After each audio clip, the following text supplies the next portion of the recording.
Guys welcome creators, कैसे हैं आप लोग। तो आज हम लोग पढ़ने आ रहे हैं टाइप्स ऑफ डिसीजन। तो डिसीजन हम लोगों ने पढ़ लिया था, निर्णय क्या होता है, निर्णय की डेफिनेशन, थ्योरी सब हम लोगों ने कवर कर ली थी। आज करेंगे टाइप्स ऑफ डिसीजन। क्या करेंगे, निर्णयों के प्रकार। तो निर्णय कई प्रकार के होते हैं और ये क्वेश्चन निर्णयों के प्रकार से आपके क्वेश्चन बनते हैं।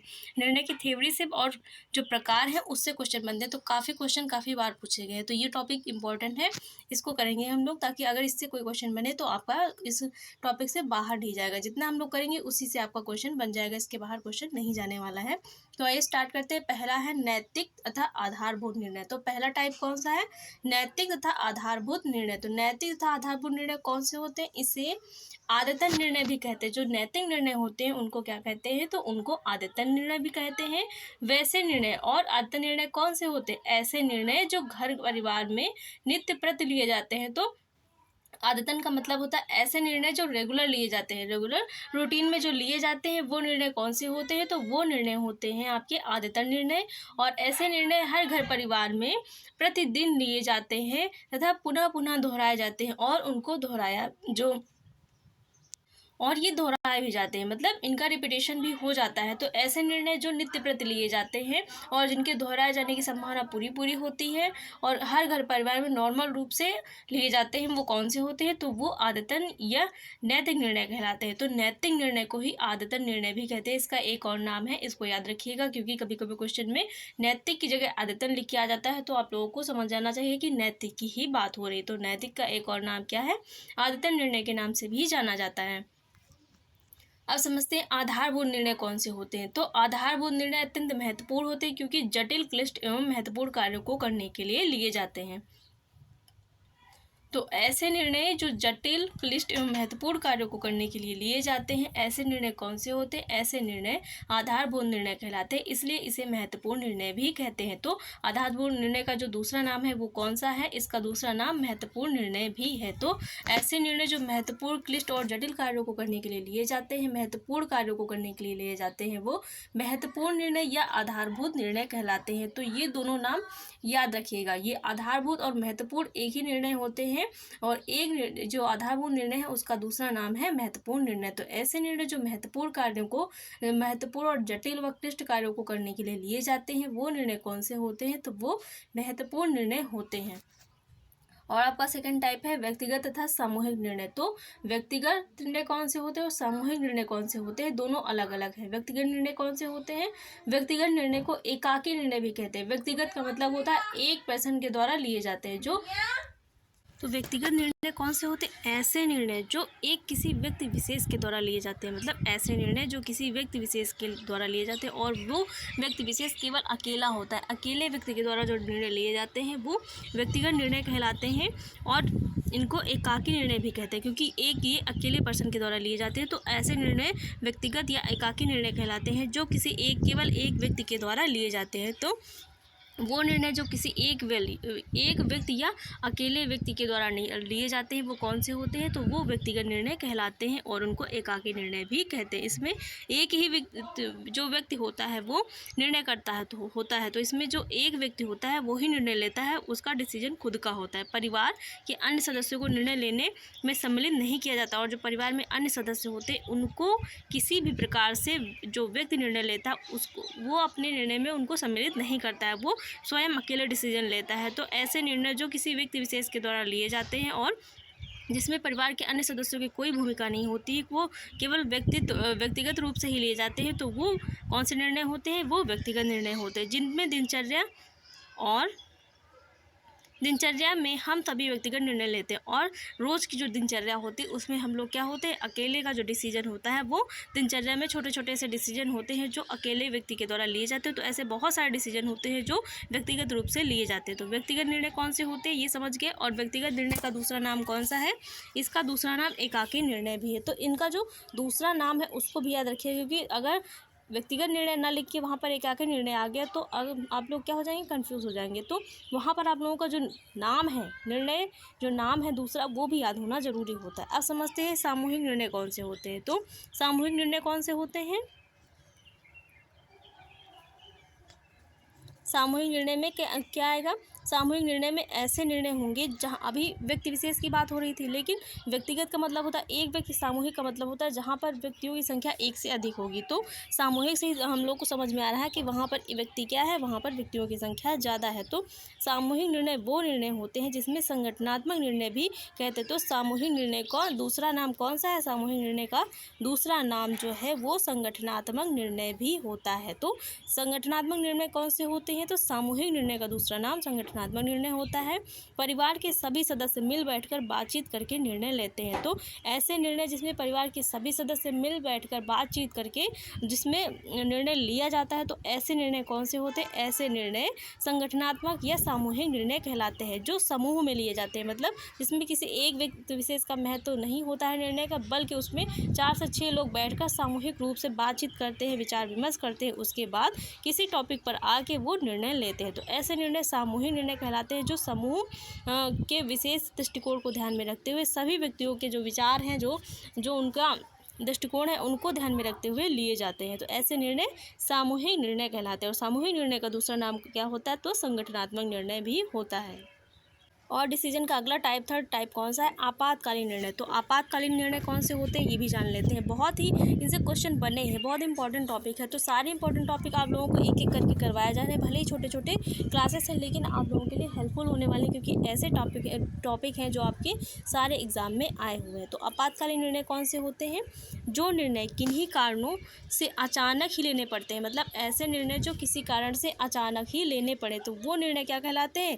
आपातकालीन निर्णय कहलाते हैं, या इमरजेंसी डिसीजन कहलाते हैं। जो आपातकालीन मतलब अचानक कोई ऐसी घटना घटित हो जाए, कोई भी ऐसी समस्या, कोई भी ऐसी प्रॉब्लम आ जाए कि हमें अचानक कोई डिसीजन तुरंत लेना पड़ता है, तो वो इमरजेंसी डिसीजन होता है। तो ऐसे निर्णय आपातकालीन निर्णय कहलाते हैं, जो किसी कारण से अचानक ही लेने पड़ते हैं। ऐसे निर्णय को लेने के लिए पूर्व में कोई कल्पना नहीं की जाती, और किसी को पता नहीं होता है कि कल क्या होने वाला है, और अचानक से जो घटना घटित हो जाती है तो उसकी कल्पना कोई पूर्व में नहीं कर सकता है। तो ऐसे निर्णय जो अचानक से घटित घटना के संभावित दृष्टिकोण को देखते हुए लिए जाते हैं, तो ऐसे निर्णय कौन से होते हैं? ऐसे निर्णय आपातकालीन निर्णय होते हैं।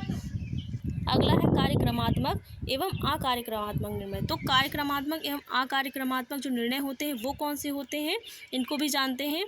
तो कार्यक्रमात्मक पहले जान लेते हैं कि कार्यक्रमात्मक कौन से होते हैं। वे निर्णय जिन्हें लेने के लिए एक निश्चित एवं सुव्यवस्थित प्रणाली निर्धारित की जाती है, उसे कार्यक्रमात्मक निर्णय कहलाते हैं। मतलब एक ऐसे निर्णय जो फॉर्मल स्ट्रक्चर में होके दृष्टिकोण को ध्यान में रखते हुए लिए जाते हैं, औपचारिकता उसमें होती है, और उसकी जो प्रणाली होती है वो बिल्कुल सुव्यवस्थित और सुनिश्चित होती है, निश्चित होती है। तो ऐसी प्रणाली के दृष्टिकोण को ध्यान में रखते हुए जो निर्णय निर्धारित किए जाते हैं वो कौन से होते हैं? वो कार्यक्रमात्मक निर्णय होते हैं। तो वे निर्णय जिन्हें लेने के लिए एक निश्चित एवं सुव्यवस्थित प्रणाली निर्धारित की जाती है, उसे कार्यक्रमात्मक निर्णय कहते हैं। तो अगर क्वेश्चन आ गया कि वो कौन से निर्णय होते हैं जिनमें एक निश्चित सुव्यवस्थित कार्यप्रणाली होती है और उसके अंतर्गत निर्णय लिए जाते हैं, तो वो निर्णय कौन से होते हैं? वो कार्यक्रमात्मक निर्णय कहलाते हैं।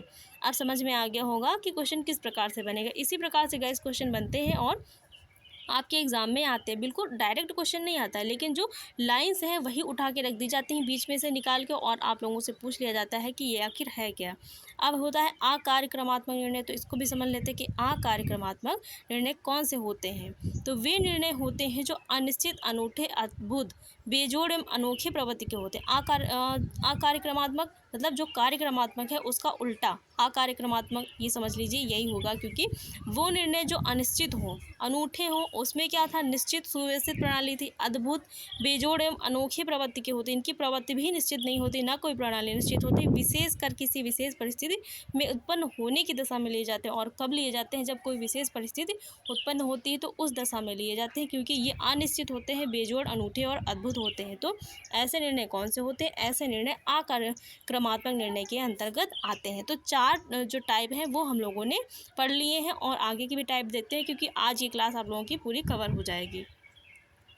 अगला टाइप है आप लोगों का निपुण तथा व्यूह रचना या मोर्चाबंदी निर्णय। तो ये निर्णय कौन से होते हैं? निपुण तथा व्यूह रचना या मोर्चाबंदी निर्णय। तो ये निर्णय कौन से निर्णय होते हैं? ये वे निर्णय होते हैं जो सरलता से पूर्व अनुभव के आधार पर लिए जाते हैं। तो ऐसे निर्णय जो पूर्व अनुभव के आधार पर लिए जाते हैं वो कौन से निर्णय कहलाते हैं?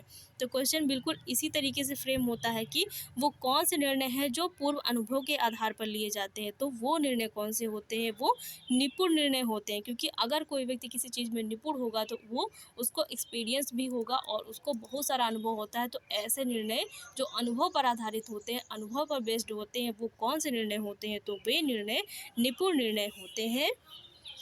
और इसी निपुण निर्णय के अंतर्गत ही जो अनुभव होता है वो आता है। तो अनुभव किसके कौन से निर्णय के अंतर्गत आएगा? तो जो निपुण निर्णय होते हैं उसके अंतर्गत ही अनुभव आता है। इसके ठीक विपरीत, और इसके ठीक विपरीत का मतलब होता है इसके जस्ट अपोजिट कौन सा होगा? व्यूह रचना। जो व्यूह रचना वाले निर्णय होते हैं वो होते हैं। तो इसके ठीक विपरीत जो निर्णय अपने प्रतियोगी संस्था अथवा संस्थाओं को मात देने के लिए, मतलब जो रचना चक्रव्यूह जो नहीं होता दूसरे को फंसाने के लिए और दूसरे को नीचा दिखाने के लिए, हराने के लिए, तो जो निर्णय इसके ठीक विपरीत प्रतियोगी संस्था अथवा संस्थाओं को मात देने के लिए, मतलब जो संस्थाएं उनको मात देने के लिए, उनको नीचा दिखाने के लिए, उनको इंडस्ट्री में गिराने के लिए लिए जाते हैं गुप्त रूप से, और इनकी जानकारी किसी को भी नहीं होती, गुप्त रूप से लिए जाते हैं, तो वो निर्णय व्यूह या मोर्चाबंदी निर्णय कहलाते हैं। ऐसे निर्णय जो गुप्त रूप से लिए जाते हैं, प्रतियोगी संस्थाओं को नीचा या दिखाने या मात देने के लिए लिया जाता है। तो इसमें क्वेश्चन कैसे बनेगा? क्वेश्चन ऐसे बनेगा कि वो कौन से निर्णय हैं जो गुप्त रूप से लिए जाते हैं और मात देने के लिए लिए जाते हैं। तो वो निर्णय कौन से होते हैं? वो निर्णय व्यूह या मोर्चाबंदी निर्णय कहलाते हैं। तो ये आप लोगों का जो निर्णय के टाइप्स हैं ये हो गए पूरे कवर। अब हम लोग देखते हैं कि निर्णय को प्रभावित करने वाले कारक कौन कौन से हैं। ये भी इंपॉर्टेंट है, इसको देख लेते हैं। निर्णय को प्रभावित करने वाले कारक कौन कौन से, ऐसे कौन कौन से कारक हैं जिनका प्रभाव निर्णयों पर पड़ता है। तो निर्णयों की स्थायी प्रकृति, मतलब अगर निर्णयों की स्थायी प्रकृति है तो निर्णय को वो प्रभावित करेगा। निर्णय की प्रकृति कैसी होनी चाहिए? तो निर्णय की प्रकृति लचीली होनी चाहिए, मतलब फ्लेक्सिबिलिटी होनी चाहिए, लचीली होनी चाहिए कि अगर समय परिस्थितियाँ ऐसी हैं कि हमें अपना डिसीजन थोड़ा चेंज करना पड़े, उसमें थोड़ी सी परिवर्तन करनी पड़े, थोड़ा मॉडिफाइड करना पड़े, तो वो उस तरीके का डिसीजन लेना चाहिए। एकदम स्ट्रिक्ट वाला नहीं होना चाहिए कि ऐसा निर्णय ले लिया जो बदल ही नहीं सकता, पत्थर की एकदम लकीर हो गया। तो ऐसा निर्णय हमेशा क्या होगा? निर्णय को प्रभावित करेगा, हमारे निर्णयों को प्रभावित करता है, और ये कारक के अंतर्गत आएगा। निर्णयों का पारस्परिक संबंध, और निर्णयों का आपस में क्या होता है? पारस्परिक संबंध होता है। एक निर्णय दूसरे निर्णय को प्रभावित करता है, क्योंकि हमेशा जो कार्य होते हैं वो एक दूसरे से संबंधित होते हैं। तो जो निर्णय होते हैं वो आपस में संबंधित होते हैं, आपस में कहीं ना कहीं मेल खाते हैं। तो निर्णयों का पारस्परिक संबंध होता है और एक निर्णय दूसरे निर्णय को प्रभावित भी करता है। समय का प्रभाव,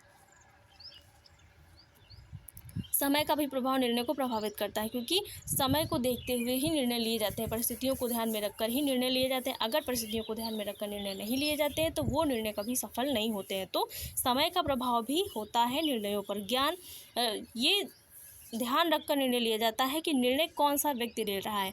वो व्यक्ति जो ज्ञानी है, मतलब ज्ञानी का मतलब होता है अनुभवी है, वो बुद्धिमत्ता पूर्वक, उसके अंदर कुशलता है और वाक्पटु है, चतुरता है और बुद्धि कौशल है, मतलब उसके अंदर सारी एबिलिटी है।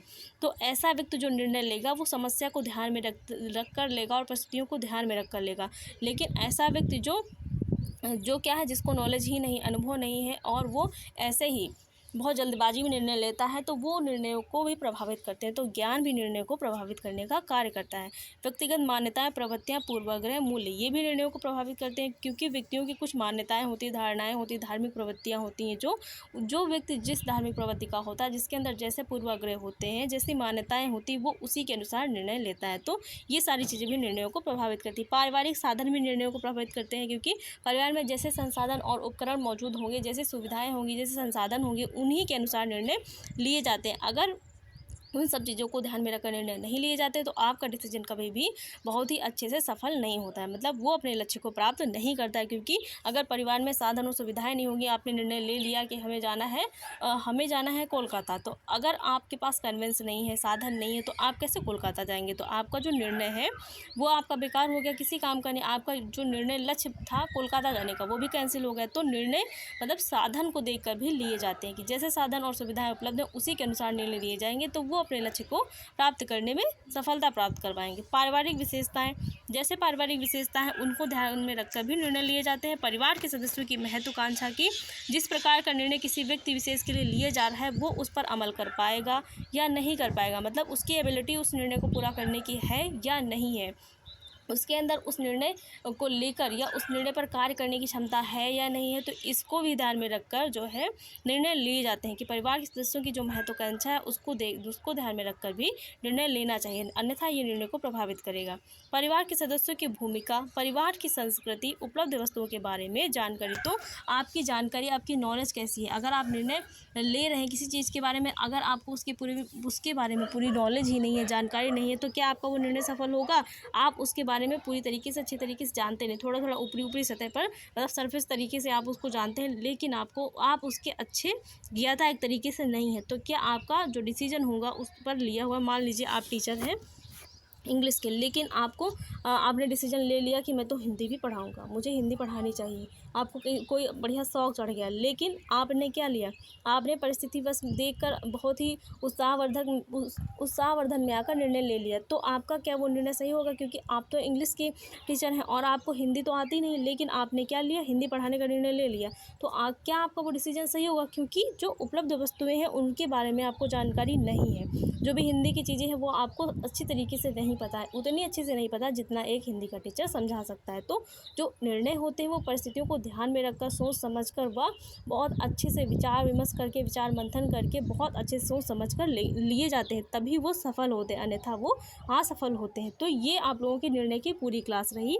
आप लोगों ने निर्णय के टाइप्स भी कर लिए और निर्णय को प्रभावित करने वाले कारक भी कर लिए हैं। तो हम लोगों का जो निर्णय का जो चैप्टर है वो पूरा कवर हो गया है। तो अभी आप लोगों के लिए एक क्लास और कोडेक्स एलिमेंटेरियस कमीशन की हुई है, तो वो वाली क्लास भी बहुत इंपॉर्टेंट है और वो वाली क्लास आप सबके लिए इम्पॉर्टेंट है, चाहे वो exam UP board exam home science का 12th का हो और या आपका टीजीटी, पीजीटी, यूजीसी नेट कोई भी एग्ज़ाम हो, बहुत इंपॉर्टेंट, क्योंकि उससे क्वेश्चन बनता है। तो अगर आप लोगों ने नहीं देखा है तो जाइए प्लेलिस्ट में विजिट कर लीजिए, वो क्लास आप लोगों के लिए पढ़ चुकी है, अवेलेबल है। तो अगर क्लास अच्छी लगी हो गाइस तो चैनल को लाइक, शेयर और वीडियो को जाकर देख लीजिएगा, आप लोगों के लिए बहुत हेल्पफुल होगी। तो अगर क्लास अच्छी लगी हो तो वीडियो को लाइक, शेयर और चैनल को सब्सक्राइब करना मत भूलिएगा। Thanks for watching guys.